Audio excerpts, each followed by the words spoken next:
When I first started my business, I went to a talk that featured Tory Burch, founder of the fashion brand of the same name, as well as the Tory Burch Foundation.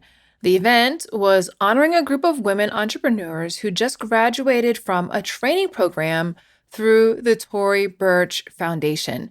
During the talk, I asked a question that I can't remember what it was. However, the response Tori gave was one that I haven't forgotten in 12 years. She said her objective had always been to empower women. The business model she created at Tory Burch was designed to fund women's empowerment initiatives through the Tory Burch Foundation. She said that her objective had always been to empower women, and the business model she created at Tory Burch was designed to fund women's empowerment initiatives through the Tory Burch Foundation. Addressing systemic inequalities for women in business is core to Tory Burch's business. Yes, the brand is selling bags and shoes and clothes and more, but at the same time, they are making a positive impact in the lives of the women they train and provide funding for through the foundation. In my mind, this is responsible marketing, which is so closely connected to inclusive marketing. Responsible marketing is a term that I heard from the wonderful Lola Bakare, who is going to introduce you to this concept, why it's important, why you should be engaging in it, and so much more after this short break. Did you know that most businesses only use 20% of their data? That's like reading a book with most of the pages torn out or paying for a coffee that's just 1/5 full. Point is, you miss a lot unless you use HubSpot. Their customer platform gives you access to the data you need to grow your business. The insights trapped in emails, call logs, and transcripts, all that unstructured data that makes all the difference. Because when you know more, you grow more. And when you get a full cup of coffee, you can do more too. But I digress. Visit HubSpot.com today. So my name is Lola Bakare. I am an advisor to CMOs. For those who aren't marketing nerds, that's Chief Marketing Officers. And I'm an inclusive marketing strategist.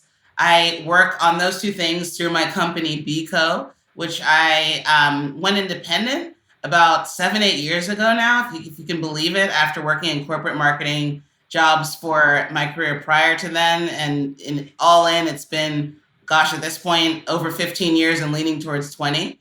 But, after being at PepsiCo, places like Dell, Diageo, different brands across sectors, I decided to do my own thing. And it's evolved into, in the last few years, what I've done is branded my offerings as BCO, which is all about helping marketers become their highest professional selves. And I do that in a number of ways, but the way that I'm most passionate about talking about right now is through the ethos of championing what I like to refer to as a responsible marketing movement. And I have a book coming out along those lines later on in the year. So yeah, that's me. You can find me spouting all my opinions on all of the things on LinkedIn as well. I love seeing all your opinions on LinkedIn and just how you so effortlessly and truthfully and with so much curiosity talk about what needs to be talked about and call people in, ask them to join the conversation. And yeah, so if anybody isn't following you on LinkedIn, I definitely want to make sure that they encourage them to do so because it's just a joy to watch and to be a part of your community online. Thank you so much. I would love that. Everybody's welcome. And yeah, I mean, if you're the sort of person who wants to hear, a rah to anything that you say, I'm probably not for you. But if you're the sort of person who wants to hear real talk and, be challenged, that's how I am. I want people to challenge me. Then I think you'll have a lot of fun following me. And I tend to attract the people who feel that way, that this is about discourse, not validation. So Absolutely. Absolutely. Okay. So I want to dig into the movement that you are working through, that you are championing, and which is all about responsible marketing. So what is responsible marketing?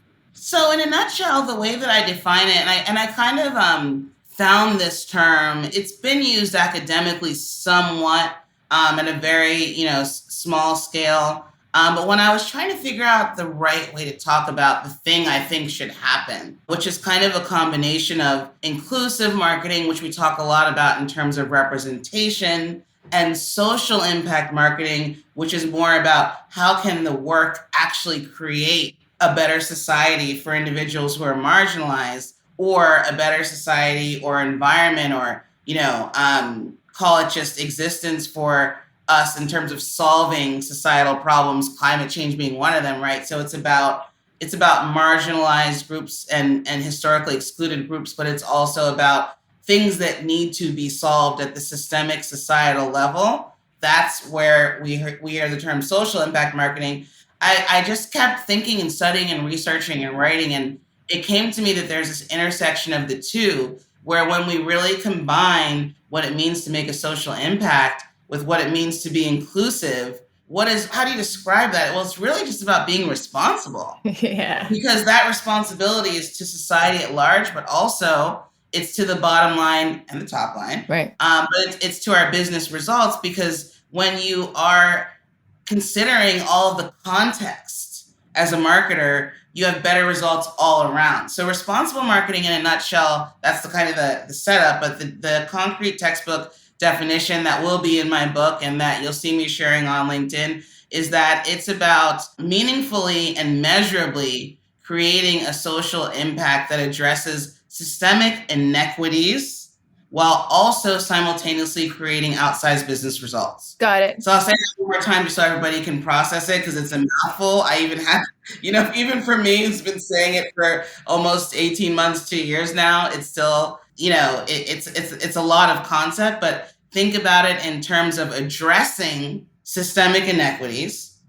And the two words I used before that were meaningfully and measurably, because that qualifies it. It can't just be any attempt to address it. It has to be meaningful, measurable. You might even add words like authentic and relevant to the brand's real identity and ethos, right? Right. In a way, and this is the other critical side, that achieves outsized business results.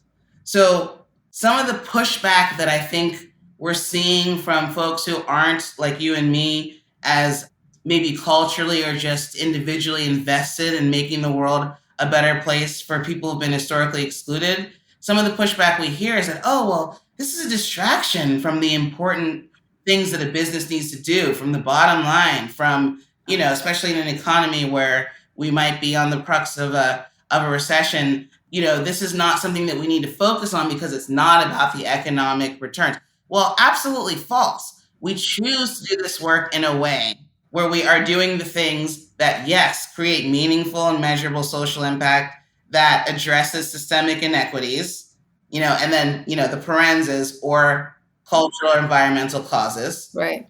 But also, it's not an or, it's an and, creates outsized business results. So if we can find the marketing activities that do both of those things, that's responsibility, in my opinion. That's how you ensure your time is spent responsibly as a marketer, your budget is spent responsibly, your impact is responsible, your impact is long-term and sustainable, and you as a person who can choose what to do with millions of dollars each year, or even more for some marketers, can probably sleep better at night. That's responsible marketing as I see it. Yeah.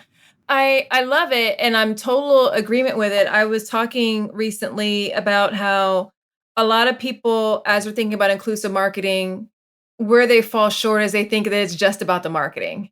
I was just saying, like, ultimately, it's like whenever they're doing it in that way, thinking it's just about the marketing and not about the communities, what they're really trying to do is just extract from communities that historically have been underrepresented, underserved, marginalized, and it doesn't feel right, and it just feels exploitative, right? So I love the aspect of it that you have to think beyond just business results is absolutely essential because you're a brand, you're a business, and you need to be able to have that. But in terms of, winning these communities that you're trying to reach over the long term, in a way that will drive our business results, you have to do more than just get them to buy more of your stuff. You have to do more to support their communities, which is the responsibility you're talking about. Absolutely, because think about it. And this is where I try to break down some of the blind spots on, call it, both sides of the aisle of these issues. But what many of us on the progressive side do feel, and I understand this, is that, well, if there's any goal of financial gain, then it's not authentic, then it can't be genuine, and then it's not really about the community. And that's a possibility. It can't only be about, like you said, that like exploitative financial gain piece, but that in of itself also doesn't work best for business. Yeah. So what I'm trying to champion is the reality that so many companies over the years, this is not a new thing, have shown us when you add real value that isn't just a shot in the dark or a one-time exploitation or using a community just to make them your customers. If you're not adding value, it's not sustainable. Yeah. You're not going to get, you might get trial, you won't get repeat. You might get repeat, you won't get loyalty. Right. And loyalty is what pays the bills over the long term. Absolutely. What pays your shareholders over the long term, right? So those things that we think are morally corrupt to do are also not effective for long-term business sustainability. So the argument doesn't even necessarily have to be a moral one.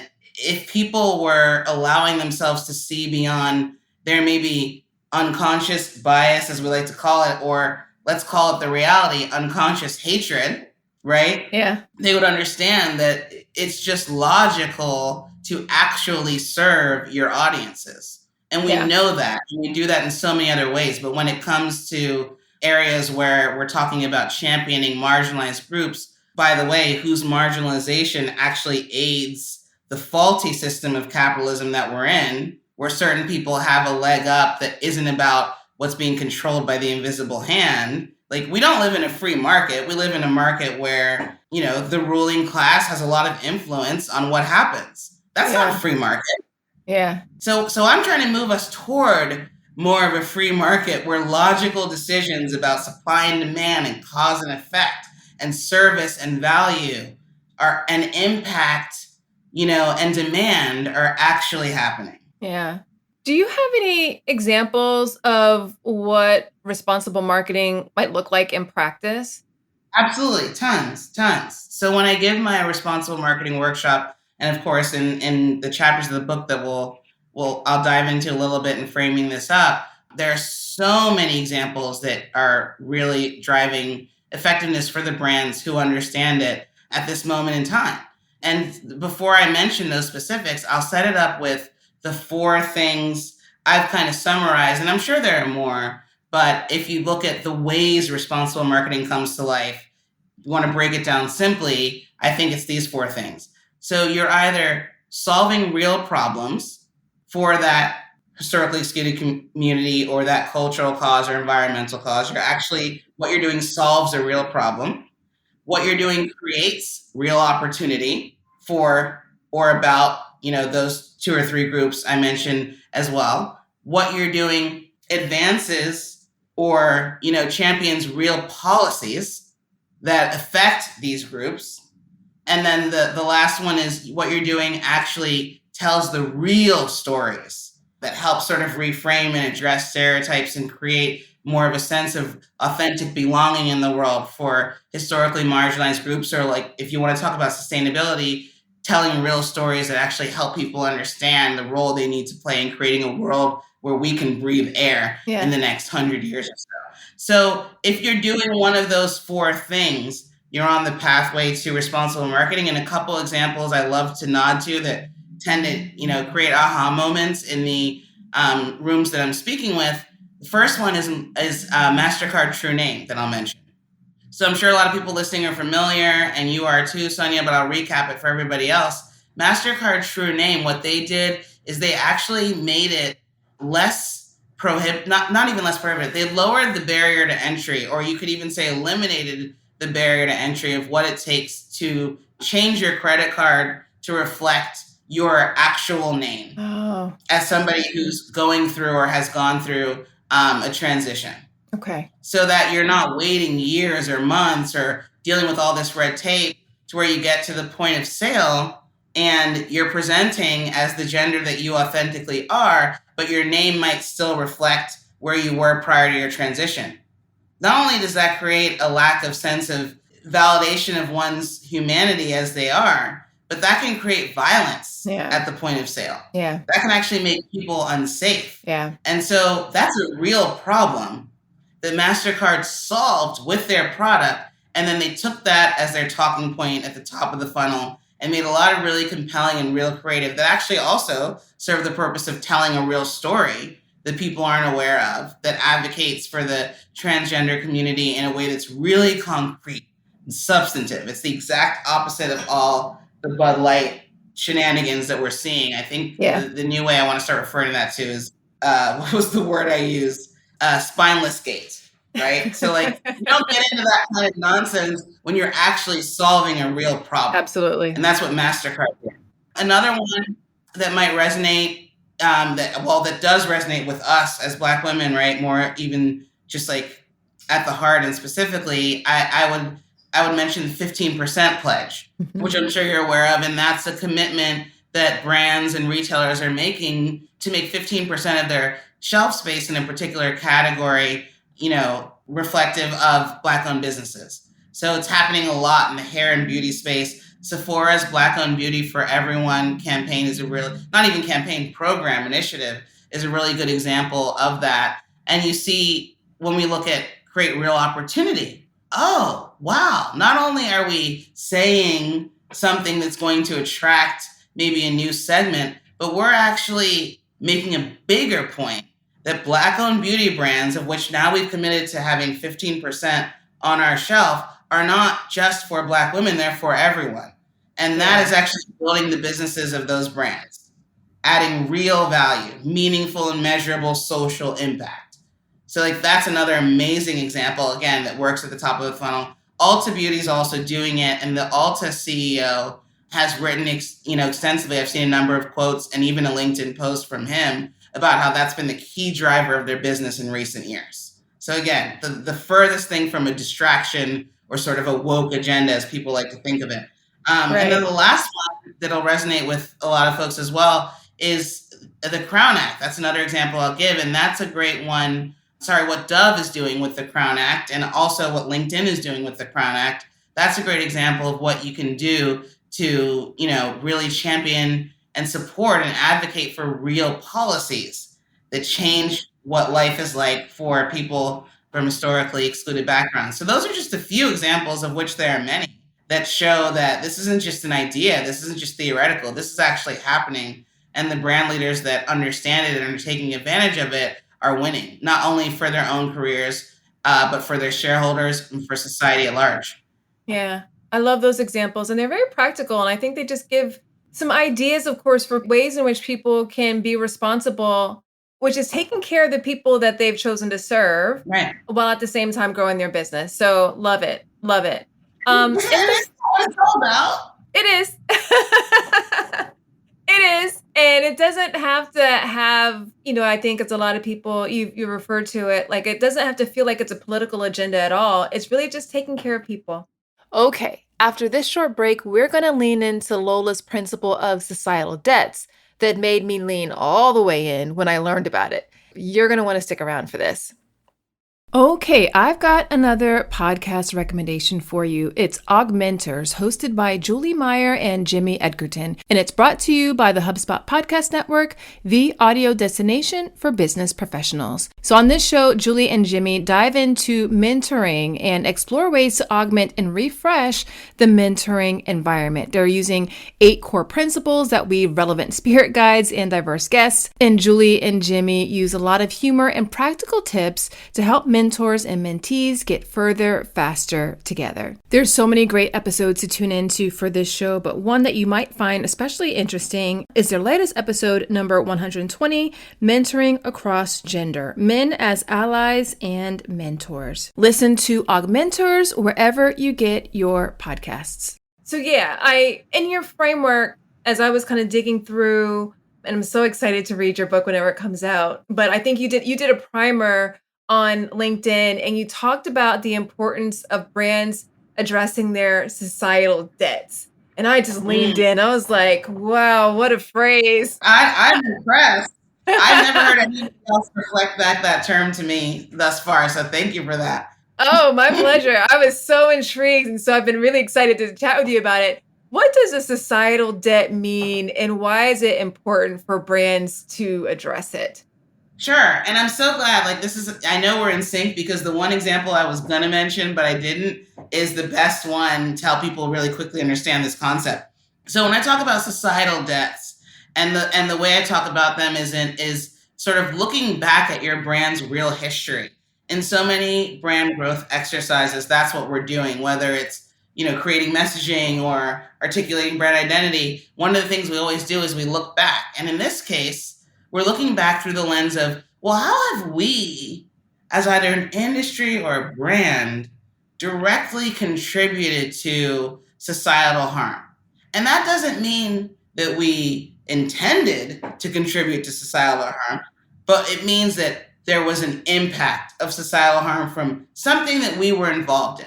Yeah. So, like, if you're ExxonMobil, obviously it's like the environment, all of the things, right? Right. That's a very extreme sustainability example. But if you start to really look at other, maybe even less obvious, but also really obvious when you think about it this way, examples, look at the banking industry.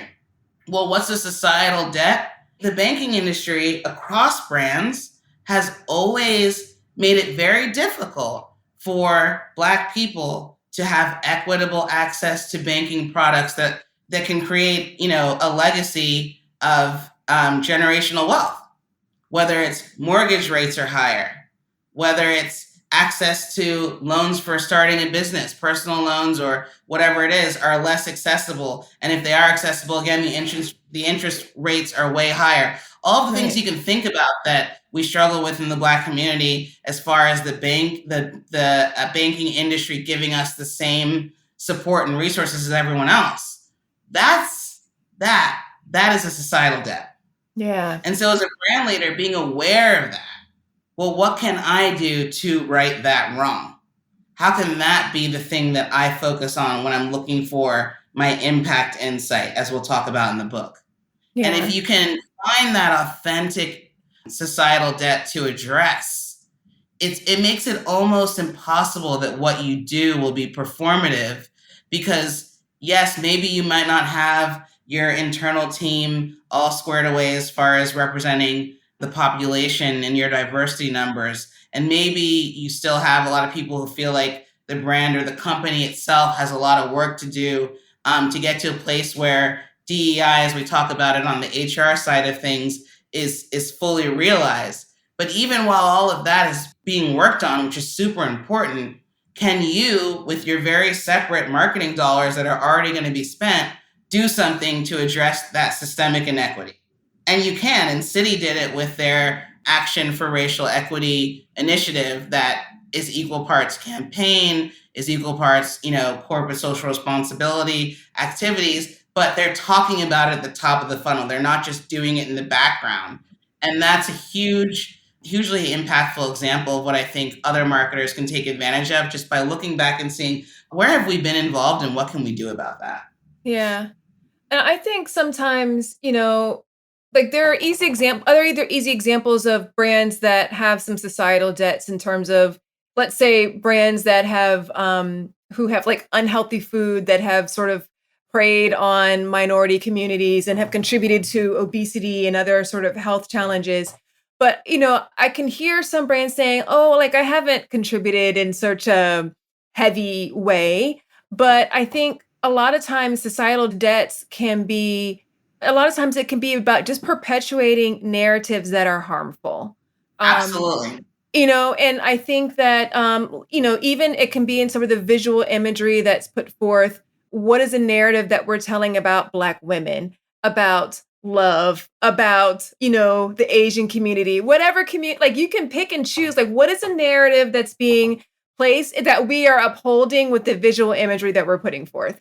Well, and I love that you brought that up, because it reminded me of another example I love, which Bumble in the UK, I don't remember what it was called, but they did a really interesting campaign about Black women and love, and Mhm. featuring Black couples, and Mhm. featuring Black love, and not just women, Black people, right? And relationships across the gender spectrum, and showing that that is something that should be celebrated and represents us just as much as basketball and sneakers, you know? Yeah. Sorry, some Yeah. people are gonna like that, but But it's the truth. so, and it's like, I don't know why all the black people have to always be playing basketball. You know what I mean? A few black people play basketball, but that's not who we are as a whole. We Yeah. represent everything across the spectrum of activities and lifestyles. And yes, we fall in love and we deserve to be represented in that. We don't always want to be hearing the stats about how the marriage rates are lower for black women and all of those things. Like, no, let's celebrate all the beauty that there is. And so Absolutely. that brand did that. And I actually hadn't thought about it as addressing a societal debt, but I think you're right. This is why I was excited to talk to you. It's a great evolution of the. For sure.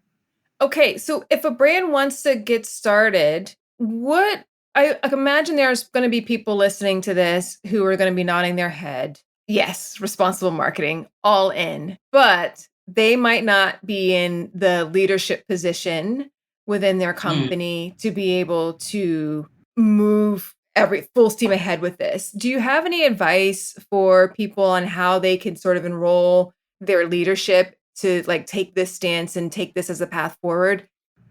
Sure. I mean, I think it always starts with building a sense of shared sort of value with your stakeholders as far Mhm. as how the thing you're championing is the potentially the best way to achieve goals that you know they're passionate about. So, for example, if you're a marketing manager and you're reporting to your senior manager and director who are trying to figure out how to create the same business impact with a lower budget than we had last year because the economy, blah, blah, blah. Well, that's a great moment to go in and say, well, did you see how X in this other category has used these principles of social impact and inclusive marketing, responsible marketing in Yeah. order to create this sort of outsized paid or earned media effect, unpaid media effect, that allowed them to avoid having to spend as much ad dollars as they had prior in order to have the same business impact. Like you might talk about something like the 15% pledge and its effect Mhm. on beauty retailers if you're maybe in grocery. And is that something we could do? Could we start talking about our approach to really building our shelf? And it's not, maybe even these are things that we're already doing, but we're Yeah. not talking about them. So you just start to frame it in terms of achieving the goals that you know your stakeholders really care about. And that makes it a lot easier to start and progress the conversation. Okay. And then as you go along, it's finding the right resources, whether it's people like me or full service agencies like, oh my gosh, I don't know why I'm going to blank on name right now. Oh, like Worthy, right? A great full service inclusive marketing agency who can partner with brands to help them figure out how they're going to approach doing this work, right? So that person also shouldn't feel like they're alone. Hopefully they feel like they have at least some ability to tap into resources they can introduce the people within their organization who need to get bought in to, who can help them sell it. Yeah. So that's another way that I think is really important. And so, yeah, getting buy-in. There are a couple of different skills that work across different efforts, and this is no different than any other effort to get buy-in from your seniors that you would take. It's the same amount of rigor that needs to take place, and it's the same amount of proving the value potentially of what you're trying to do. But it's making sure that you don't let the potential of this work being seen as some sort of cultural imperative or distraction from the business that's personal to you. It's making sure from the jump that people understand that's not what it's about. It's about making them more successful, because what is that phrase? When one boat rises, when the tide rises, all the boats rise. Something Yeah. like that. Rising But tide it's lifts all boats or something like that. Yeah. Yeah.